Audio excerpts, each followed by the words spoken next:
Hello, my beautiful people. This is Mgtow.net coming to you with another video today. And today I'm going to be discussing uh, about the 60% of all women cheat. I know, it sounds like a high number. However, there are multiple studies that can confirm that indeed 60% of all women cheat. And that's just the number that admit to doing it. So I believe that it's truly like 90%, because I can guarantee you that at least 30% of those women are like, you know, I'm gonna take my secret to the grave. I would never tell anyone that I cheated, etc. So, and I understand, I get it. You're like, no, those numbers are entirely too high. I know. Learning that you're just another guy walking with a dick in between your legs and she just happened to choose you, is like learning for the first time that, I don't know, George Washington was not the first president of the United States. However, if I was to tell you that there were 8 other presidents before him, you would probably tell me that I'm stupid and I sound like an idiot and I don't know what I'm talking about because you were taught in school something different, that he was the first president, and through your social conditioning, you were taught not to question what you have been taught. But guess what? There were 8 presidents before him. So usually how the phase goes is after you take the red pill, you don't believe it at first, and then you research it, and then you get pissed off, and because you're trying to figure out why the hell didn't they just tell you the truth. Well, there you go. There's always a hidden agenda, fellas. Just like family court. But that's another video for another topic for another day. So, I understand that most of you all men and or women listening to me right now are saying, well, every woman is not the same, and I have just dated horrible women, and maybe no one wants me, and I'm just someone hard on luck and just really mad at women or some of that other crazy shit. Well, let me start by saying that this is very far from the truth. As a matter of fact, I've dated some very educated, independent, and loving women. However, in most of my 20s, I will admit I was the other guy. I was the man that women cheated with. I slept with all kinds of women. And I'm not saying it to boast or brag, but I just want to, state this to lay down the foundation so you understand that I know exactly what I'm talking about. Because I've dated them all, from different cultures to different ages, from different continents. I was a bodybuilder for 8 years. I'm 6'3", and most women find me attractive. I've never had a problem with dating women of all races. Black, white, Asian, Hispanic, mixed breeds, lawyers, doctors, accountants, entertainers, hood chicks, sedity chicks, arrogant chicks, trust fund babies, daddy's little girl, strong and independent chicks, model chicks, stripper chicks, housewives, soccer moms. Damn. I've been around. This usually happens, but when they cheat though, I'm only gonna really discuss like the workplace, because I can make a 3 or 4 hour long video on it, and I'm trying to put this really within about 11 minutes, so I'm only gonna really skim through a couple of things. But for the most part, this usually happens at the workplace, and that's what I'm gonna really talk about. See, the workplace is like the most convenient place to cheat, and she doesn't do it intentionally. Like, she doesn't take the job like, oh, I can't wait to see the men there. It kind of just happens because of the environment. The workplace creates a high school environment. You see the same people every day, 8 hours a day, 5 days a week. It's inevitable that she will have conversation with some other guy. She will talk about you to this other coworker, about her relationship, her kids, things she enjoys, her favorite foods, her celebrity crushes, etc. All that shit. Everyone gets to know everyone very well in these environments. I can actually make the argument that sometimes, in some cases, these people actually know more about her than you.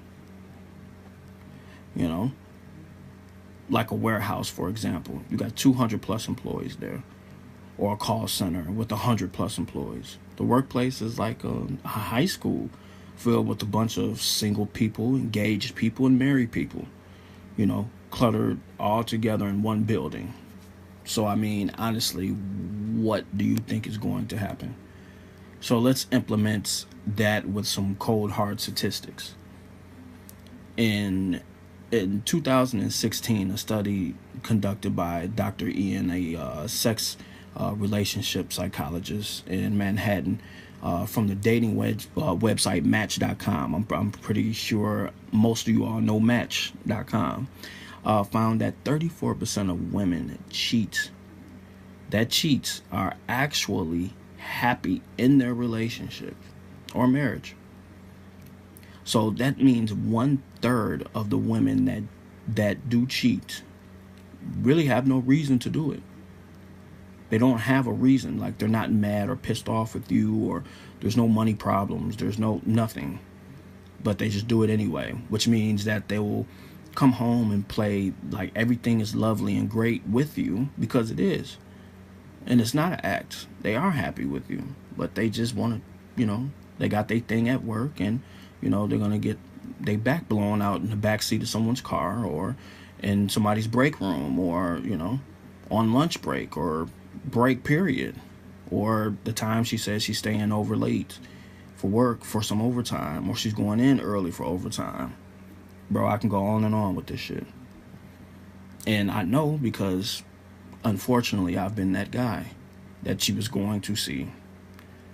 47% of the women admit that they want it all. They want a best friend, a domestic partner, a professional equal, and a lover. So you have to ask your question, which one of these are you? I've witnessed these things firsthand, fellas. Another study was conducted on February 1st, 2017, which measured how modern technology has influenced cheating. And it shows that over 60% of all marriages will engage in infidelity at some point during their marriage. What the fuck? And this is fucking someone else, okay? So this doesn't even include her sexting or texting another guy, but just never had the opportunity to, get up with him, or her fantasizing about being with someone else, or any of that. So, but check this fact out. The CDC statistics show that the divorce rate is 50%. 50%. So you got a 60% chance of getting cheated on and a 50% chance of getting divorced. Can you please explain to me as to why you're excited about dating or being married? Okay? 80% of the women are trying to attract the highest 20% of men in our society. So that means she probably settled for you. Most men know this subconsciously. That's why you buy cars that you can't afford or you don't need, and clothes that are too expensive. You can buy a pair of pants online for $10 and some shoes for $20. But instead you go and buy a $30,000 car, $60 pair of pants, and $80 pair of shoes. And that's the national average, which means some of you all are going over and beyond that. And for you men that are looking for the waltz, I can help you find one. I really can. But you're going to be disappointed after I run and give you some of these cold hard facts, because the odds are not in your favor. Okay?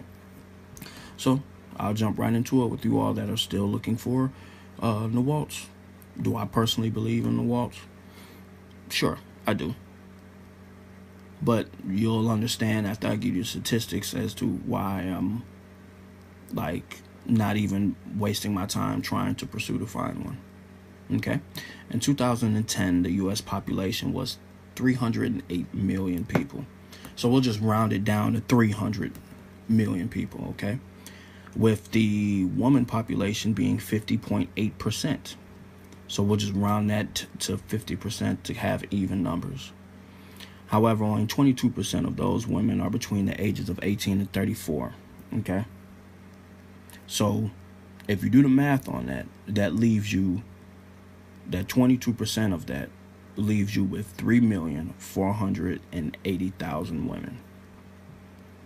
But you have to cut another 20% because if you're in your 30s or 40s or 50s and maybe even your late 20s, it's not a good look to be trying to date somebody that's under 21.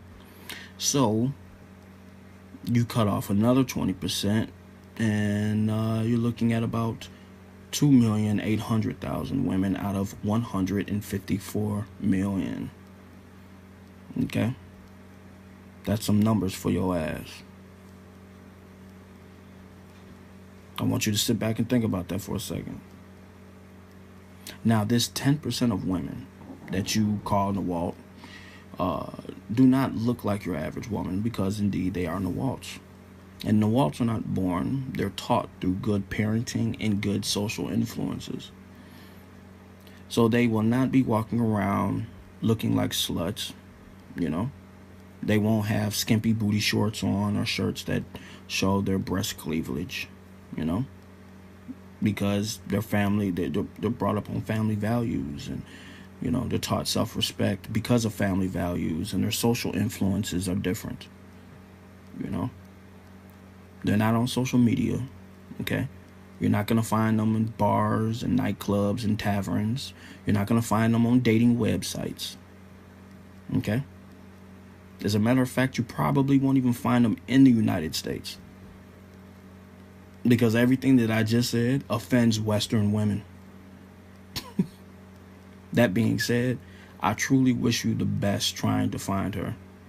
Instead, what you'll probably find is someone that looks at you as her best option at the time, not her soulmate. Okay?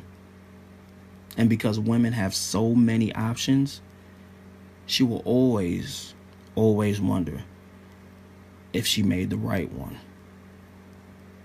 If you don't believe me, then go out and date, get married, and see for yourself. Good luck.